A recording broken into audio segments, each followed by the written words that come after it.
당신은 내 딸입니다. 40년 동안 찾았어요. 요양병원 복도에 울려 퍼진 이 한마디가 58세 수간호사 한미선의 인생을 송두리째 바꿔놓았습니다. 그녀를 딸이라 부른 사람은 일주일 전 입원한 중증 치매 환자 83세 박영숙 할머니였습니다. 혹시 여러분도 모르고 계신 건 아닐까요? 지금 여러분 곁에 있는 누군가가 평생 찾아 헤맨 운명의 인연일지도 모릅니다. 그 진실을 모른 채 살아간다면 평생의 후회로 남을 수도 있습니다. 우리나라 요양병원에는 오늘도 수많은 어르신들이 계십니다. 가족들의 방문을 기다리지만 한 달에 한 번도 오지 않는 경우가 허다합니다. 그리고 상속을 둘러싼 가족 간의 갈등은 매년 법정 소송으로 이어집니다. 이 이야기는 바로 여러분과 여러분 가족에게도 일어날 수 있는 일입니다. 한미선은 고아원에서 자랐습니다. 부모의 얼굴도 모른 채 홀로 간호학을 공부했고 25년간 성실하게 환자들을 돌봐왔습니다.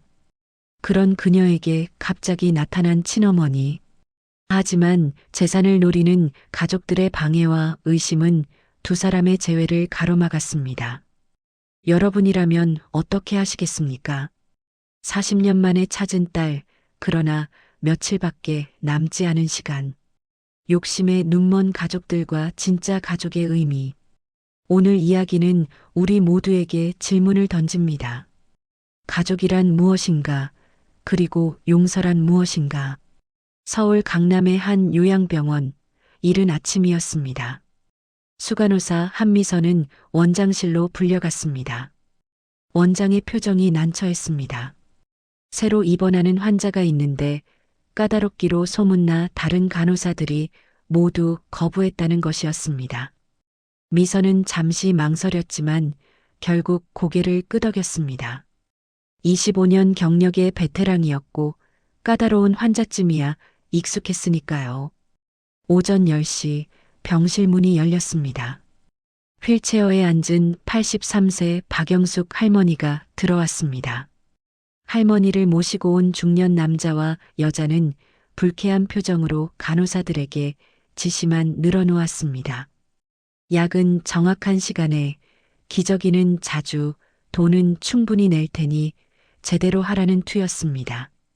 가족들이 나간 뒤 미선은 할머니에게 다가가 인사를 건넸습니다. 그 순간 놀라운 일이 벌어졌습니다. 흐릿하던 할머니의 눈빛이 갑자기 초점을 찾았습니다. 할머니는 떨리는 손을 뻗어 미선의 손을 덥석 잡았습니다. 내가 왔구나. 할머니의 눈에서 눈물이 주르륵 흘러내렸습니다. 마치 오랜 세월 기다려온 누군가를 만난 것처럼요. 미선은 당황했지만 치매 환자들이 보이는 흔한 증상이려니 생각했습니다. 하지만 뭔가 마음 한구석이 불편했습니다. 할머니의 눈빛이 너무나 간절했으니까요. 며칠이 지나면서 이상한 일들이 계속 일어났습니다. 영숙 할머니는 다른 간호사들에게는 무뚝뚝하고 비협조적이었습니다. 약을 거부하고 식사도 하지 않으려 했습니다. 하지만 미선에게만은 완전히 달랐습니다. 순한 아이처럼 모든 것을 따랐습니다. 약을 먹을 때도 침대에 누울 때도 오직 미선의 손을 통해서만 했습니다. 동료 간호사들이 신기해했습니다. 그렇게 까다롭던 환자가 미선에게만 저렇게 순하다니. 미선도 의아했지만 환자가 자신을 편하게 여긴다면 좋은 일이라고 생각했습니다. 그런데 야간 근무 중이었습니다. 영숙 할머니 병실에서 작은 소리가 들렸습니다. 미선이 조용히 들어가자 할머니가 잠꼬대를 하고 있었습니다. 미안해, 내 딸 미안해. 미선은 할머니의 이마에 땀을 닦아주었습니다. 할머니에게도 어딘가 딸이 있었나 보다. 그런데 왜 이렇게 외롭게 요양병원에 계실까? 가슴 한 구석이 아렸습니다. 일주일쯤 지났을 때였습니다. 미선이 할머니 병실을 청소하다가 침대 옆 서랍을 열었습니다. 약과 물컵을 정리하려던 참이었는데 서랍 깊숙한 곳에서 낡은 신문 스크랩이 나왔습니다. 미선은 무심코 펼쳐보았습니다. 신문 기사의 헤드라인이 눈에 박혔습니다. 1985년 성북구 애명 고아원 화재 참사, 신생아 5명 행방불명. 심장이 쿵 내려앉았습니다. 애명 고아원. 그곳은 자신이 자란 곳이었습니다. 화재 당시 미선은 너무 어려서 기억이 없었지만 그 고아원에서 컸다는 것만은 알고 있었습니다. 손이 떨렸습니다. 왜 이 할머니가 이런 신문을 가지고 계신 걸까? 미선이 신문을 뒤집었을 때 더 큰 충격이 찾아왔습니다. 신문 뒷면에 볼펜으로 또박또박 적힌 이름. 한미선. 자신의 이름이었습니다. 미선은 그 자리에 주저앉을 뻔했습니다. 그날 밤 미선은 집에 돌아와 오래된 서류함을 뒤졌습니다. 어릴 적 고아원에서 받았던 입양 서류를 찾았습니다. 누렇게 변한 서류에는 이상한 점이 있었습니다. 생년월일은 1967년 3월인데 입양일은 1985년 11월이었습니다. 화재가 난 지 6개월 뒤였습니다. 그 6개월 동안의 기록이 완전히 비어 있었습니다. 자신이 어디에 있었는지, 누가 돌봐주었는지 아무것도 적혀 있지 않았습니다. 미선은 평생 자신이 고아원에서 태어나고 자랐다고 믿어왔습니다. 하지만 아닐 수도 있다는 생각이 들었습니다. 다음 날 원장실로 급한 연락이 왔습니다. 원장실에는 박진우와 그의 아내 이경희가 앉아 있었습니다. 두 사람의 표정이 차갑고 날카로웠습니다. 진우가 직접적으로 물었습니다. 미선과 어머니가 무슨 관계냐고, 환자 서랍을 함부로 뒤진 것 아니냐고. 미선은 당황했습니다. 청소하다가 우연히 발견한 것뿐인데 마치 자신이 무언가를 훔치려 한 것처럼 몰아갔습니다. 진우는 차갑게 말했습니다. 어머니 재산이 100억이 넘는다는 것, 그것을 노리고 접근한 것 아니냐는 의심. 미선은 기가 막혔습니다. 25년간 성실하게 일해온 자신을 사기꾼 취급하다니. 원장이 중재했지만 분위기는 이미 최악이었습니다. 진우는 경고했습니다. 어머니와 사적으로 접촉하지 말라고. 그날 저녁 미선은 혼자 인터넷을 뒤지기 시작했습니다. 1985년 애명 고아원 화재 사건에 대한 자료를 찾았습니다. 오래된 신문 기사들이 하나둘 나타났습니다. 화재로 건물이 전소되었고 신생아 5명의 생사가 불명이라는 내용. 일부 아이들이 불법 입양되었다는 의혹까지. 미선은 기사를 읽으며 소름이 돋았습니다. 혹시 자신이 그 실종된 아이들 중 한 명일까요? 그렇다면 자신의 진짜 부모는 누구일까요? 그때 휴대전화가 울렸습니다.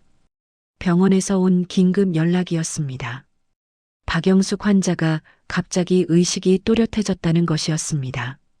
계속 미선을 찾는다고 했습니다. 미선은 황급히 병원으로 달려갔습니다. 병실에 들어서자 놀라운 광경이 펼쳐졌습니다. 영숙 할머니가 침대에 반쯤 일어나 앉아 있었습니다. 흐릿하던 눈빛이 완전히 사라지고 또렷한 정신의 할머니가 그곳에 있었습니다. 할머니가 미선의 이름을 불렀습니다. 지금까지 한 번도 이름을 제대로 부른 적이 없었는데요. 할머니의 눈에 눈물이 고였습니다. 그리고 떨리는 목소리로 말하기 시작했습니다. 안담하다. 어떻게 모르겠니? 내가 너를 낳았는걸. 미선은 그 자리에 선 채로 말을 잃었습니다.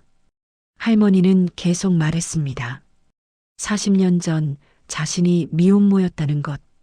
25살에 미선을 임신했다는 것. 유명한 한의사 집안의 외동딸이었지만 미혼모라는 것이 씻을 수 없는 수치였던 시절이었습니다. 집안은 용납하지 않았습니다. 아버지는 딸을 집에서 쫓아냈고 영숙은 홀로 아이를 낳았습니다. 미선이라는 이름을 지어주며 행복해했습니다. 하지만 아버지가 다시 찾아왔습니다. 아이를 포기하지 않으면 가문에서 영원히 내쫓기겠다는 협박이었습니다. 할머니는 얼굴을 손으로 가렸습니다. 어쩔 수 없이 고아원에 맡겼다고 했습니다. 애명 고아원 원장에게 부탁했습니다. 좋은 집에 입양 보내달라고. 그리고 자신은 도망치듯 미국으로 떠났습니다. 할머니의 목소리가 더욱 떨렸습니다. 5년 뒤에 들은 소식은 충격이었습니다. 고아원에 화재가 났다는 것. 딸을 찾으러 갔지만 아무도 미선이 어디 있는지 몰랐습니다. 죽었는지 살았는지조차 알 수 없었습니다. 그 뒤로 40년. 영숙은 평생 딸을 찾았습니다. 사설 탐정을 고용하고 입양 기록을 뒤지고 매일 밤 눈물로 지새웠습니다.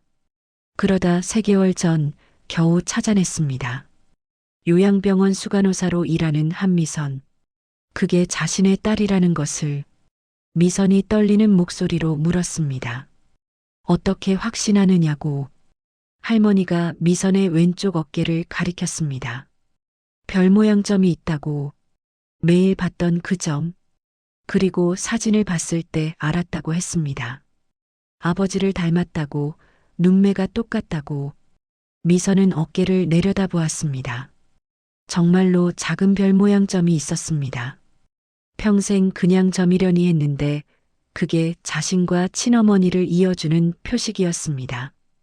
그 순간 두 사람은 서로를 끌어안고 울었습니다. 40년 만의 재회였습니다. 하지만 이 감동적인 재회를 방해하는 그림자가 있었습니다. 며칠 뒤 박진우가 변호사를 대동하고 병원을 찾아왔습니다. 어머니의 의사 능력에 대한 재평가를 요청한다는 것이었습니다. 중증 치매 환자는 법적 행위 능력이 제한된다며 혹시 유언장을 작성하거나 재산 관련 서류에 사인하지 않았느냐고 캐물었습니다. 미선은 복도에서 이 대화를 듣고 있었습니다. 무슨 말인지 금방 이해했습니다. 진우는 어머니가 자신에게 재산을 물려줄까봐 두려워하는 것이었습니다. 그날 밤 미선이 영숙 할머니 병실을 찾았을 때 할머니는 또렷한 의식으로 기다리고 있었습니다. 할머니가 서랍에서 봉투를 꺼냈습니다. 유언장이었습니다. 공증도 받았다고 했습니다. 재산의 70%를 미선에게 물려주고 싶다는 내용이었습니다. 미선은 깜짝 놀라 거절했습니다. 그런 것은 필요 없다고, 어머니를 만난 것만으로 충분하다고. 하지만 할머니는 단호했습니다. 40년 동안 엄마 노릇 한 번 못 해본 자신이 줄 수 있는 것은 이것밖에 없다고 했습니다. 바로 그때 병실 문이 벌컥 열렸습니다. 박진우와 이경이 그리고 변호사가 들이닥쳤습니다. 진우가 미선을 향해 소리쳤습니다. 역시 재산을 노리고 있었다고. 당장 나가라고. 사기꾼이라고. 영숙 할머니가 진우를 말렸습니다.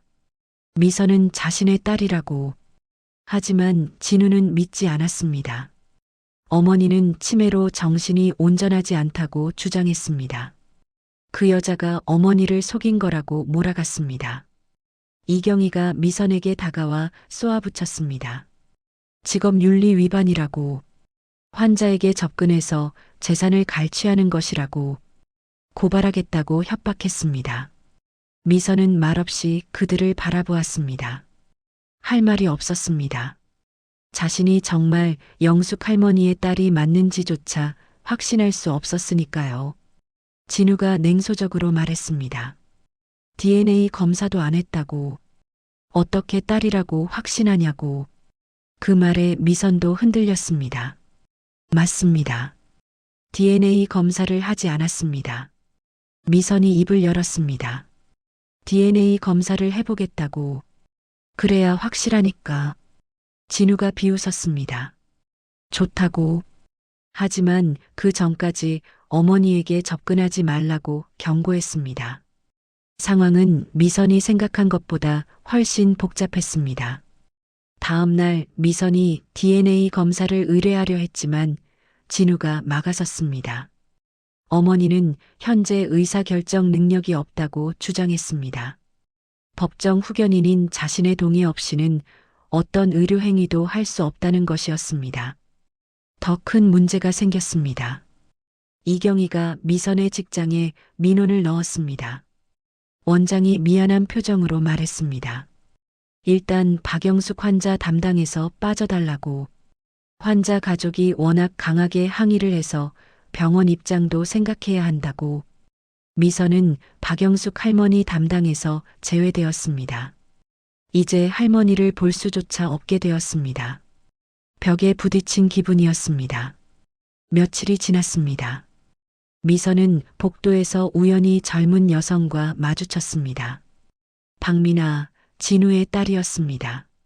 미나는 주변을 살피더니 조용히 말했습니다. 할머니가 미선을 계속 찾는다고, 아무것도 드시지 않으려 한다고, 제발 할머니를 만나달라고 부탁했습니다. 미나가 작은 봉투를 건넸습니다. 할머니가 몰래 드리라고 한 일기장이었습니다. 미선은 그날 밤 집에 돌아와 일기장을 펼쳤습니다. 40년 전 영숙 할머니의 일기였습니다. 1985년 3월 15일자 일기에는 이렇게 적혀 있었습니다. 오늘 딸을 낳았다고. 작고 예쁜 아기 왼쪽 어깨에 별 모양 점이 있다고. 마치 천사가 찍어준 표식 같다고. 이름을 미선이라고 지었다고. 아름다울 미 착할 선. 착하게 자라달라는 마음이었습니다.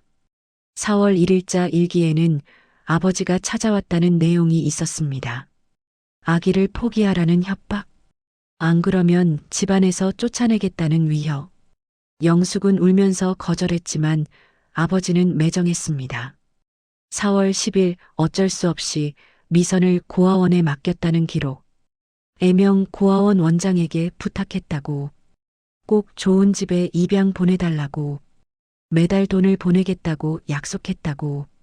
1990년 7월 끔찍한 소식을 들었다는 내용. 애명 고아원에 화재가 났다고. 미선을 찾으러 갔지만 아무도 몰랐다고. 기록도 다 불탔다고. 내 딸이 어디 있는지 모르겠다는 절규. 그 뒤로 미친 듯이 찾았다는 기록들. 사설탐정, 경찰, 입양기관. 하지만 소식이 없었습니다. 40년 평생을 죄책감에 시달리며 살았다는 고백. 2024년 9월자 일기가 있었습니다. 기적이 일어났다고 적혀 있었습니다.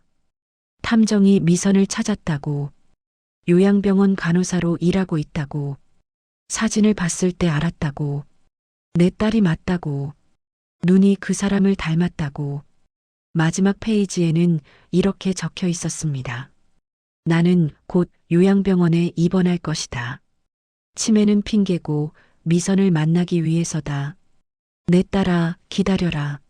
엄마가 간다. 미선은 일기장을 덮고 울었습니다. 할머니는 자신을 버린 게 아니었습니다. 어쩔 수 없는 상황이었고 평생 찾아 헤맨 것이었습니다. 40년 동안 단 하루도 자신을 잊은 적이 없었던 거였습니다. 미선은 결심했습니다. 어떻게든 할머니를 만나야 했습니다. 그리고 진실을 밝혀야 했습니다. 다음 날 야간 미선은 몰래 할머니 병실로 들어갔습니다. 영숙 할머니는 창백한 얼굴로 누워 있었습니다. 며칠 사이에 더 수척해진 것 같았습니다. 미선이 조용히 이름을 불렀습니다. 할머니의 눈이 천천히 떠졌습니다. 미선이 일기를 읽었다고 말했습니다. 다 알았다고. 할머니의 눈에서 눈물이 흘렀습니다.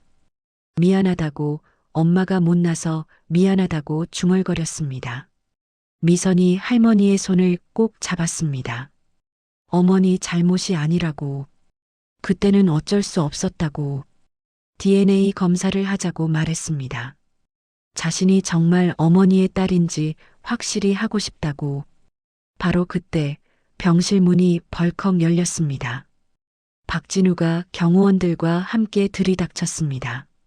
역시 몰래 들어왔다고 소리쳤습니다. 이건 불법 침입이라고 협박했습니다. 영숙 할머니가 침대에서 일어나려 안간힘을 썼습니다. 진우에게 그만하라고, 미선은 자신의 딸이라고 말했습니다. 하지만 진우는 듣지 않았습니다. 당장 경찰을 부르겠다고 소리쳤습니다. 그 순간 박미나가 병실로 뛰어들어왔습니다. 손에 서류를 들고 있었습니다. 미나가 아버지에게 소리쳤습니다. 그만하라고. 진우가 당황하며 물었습니다. 왜 여기 있느냐고. 미나가 서류를 내밀었습니다.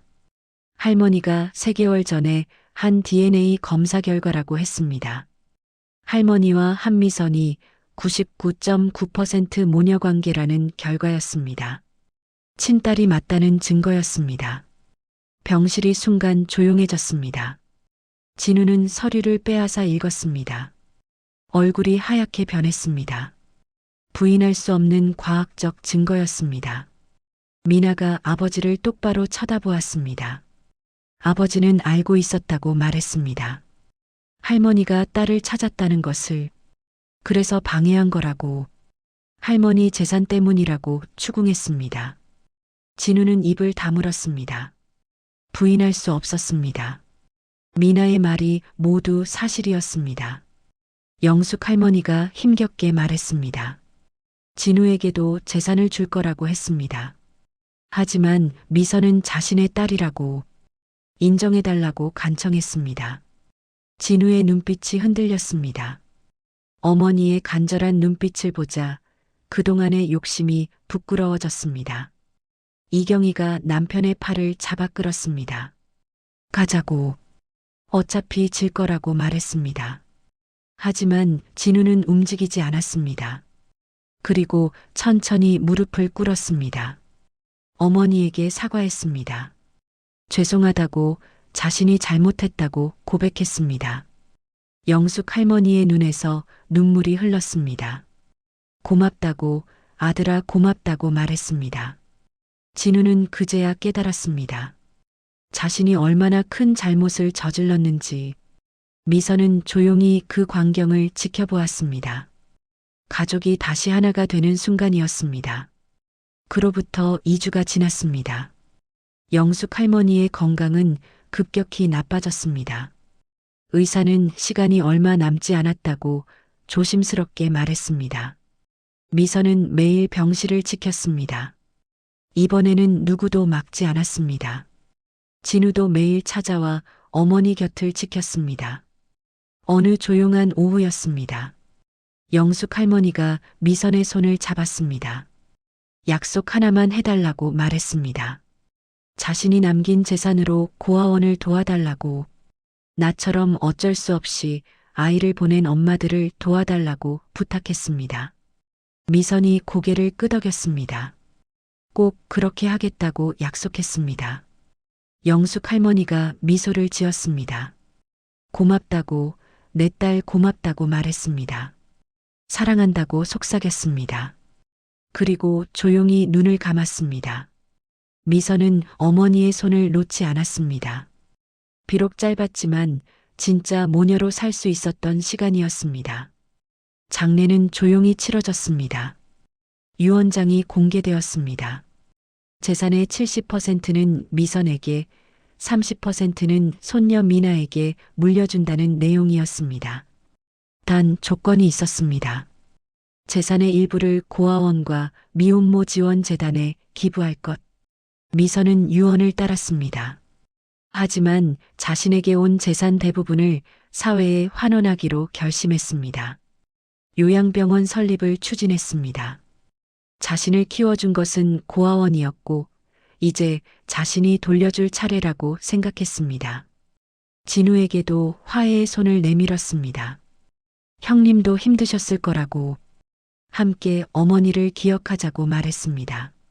진우는 처음에는 법적 소송을 고려했습니다. 하지만 미나의 설득이 있었습니다. 돈보다 중요한 게 있다고, 할머니의 뜻을 존중해야 한다고. 결국 진우는 소송을 취하했습니다. 1년이 흐른 뒤였습니다. 서울 성북구에 새로운 건물이 들어섰습니다. 영숙 요양원. 미선이 영숙 할머니의 유산으로 세운 요양원이었습니다. 고아 출신 간호사들을 우선 채용했습니다. 경제적으로 어려운 어르신들을 무료로 돌보는 시스템을 갖췄습니다.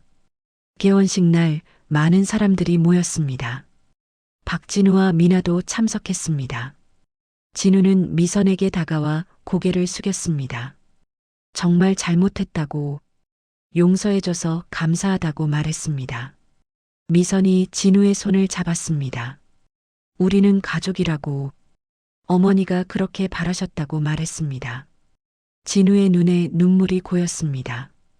요양원 로비에는 영숙 할머니의 사진이 걸려 있었습니다. 그 밑에 작은 글귀가 새겨져 있었습니다.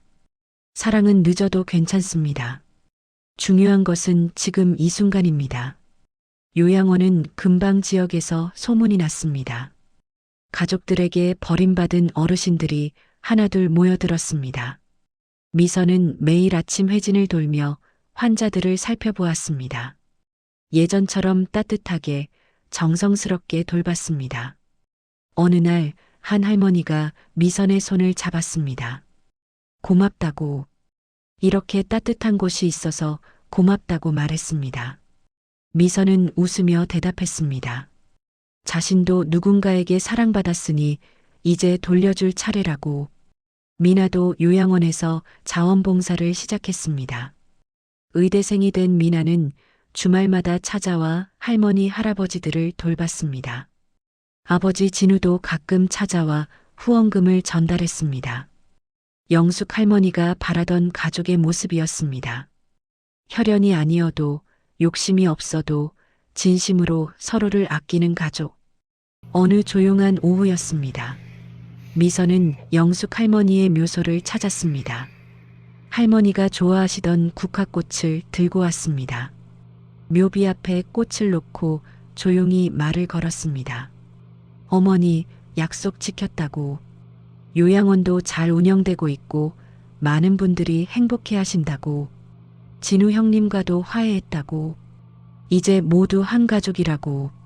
바람이 불어와 미선의 머리카락을 스쳤습니다. 마치 할머니가 대답하는 것 같았습니다. 잘했다고, 고맙다고, 사랑한다고. 미선은 묘소를 떠나며 하늘을 올려다보았습니다. 구름 사이로 햇살이 쏟아져 내렸습니다. 따뜻한 빛이었습니다. 그녀는 다짐했습니다.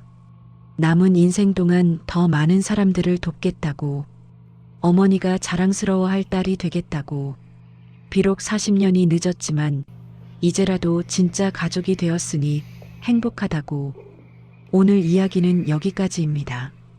한미선과 박영숙의 이야기는 우리에게 많은 것을 생각하게 합니다.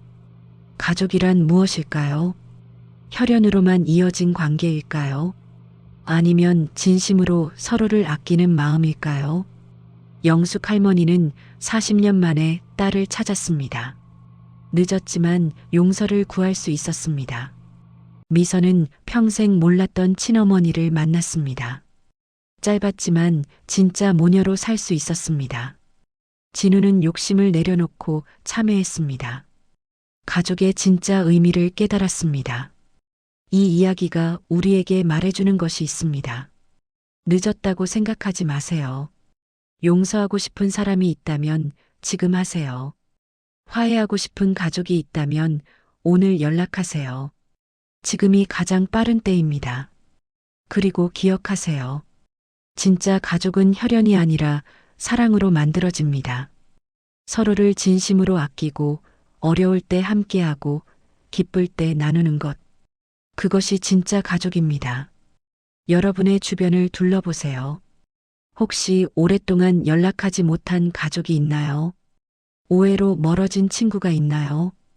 용서하지 못하고 있는 누군가가 있나요? 너무 늦기 전에 다가가세요. 사랑한다고 말하세요. 오늘도 여러분의 하루가 따뜻하고 행복하길 바랍니다. 그리고 여러분의 가족 모두가 건강하고 화목하기를 기원합니다. 다음 이야기에서 또 만나겠습니다. 시청해 주셔서 감사합니다.